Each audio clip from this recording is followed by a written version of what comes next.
Hello বন্ধুরা, good morning. সকাল ডিউটিতে যেতেছি, ভাবলাম একটা ভিডিও বানাই। আশা করি সবাই ভালো আছে।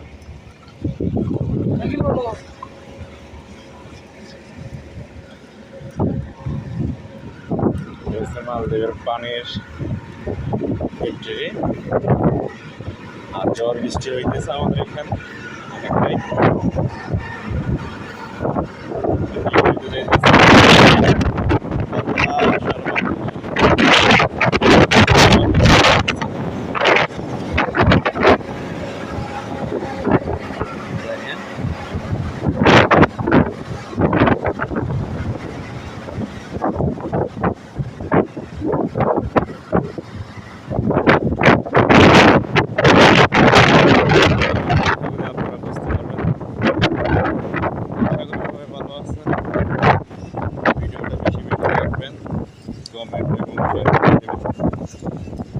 আশা করি আপনারা সাপোর্ট পাইলে পরবর্তীতে ভিডিও বানানোর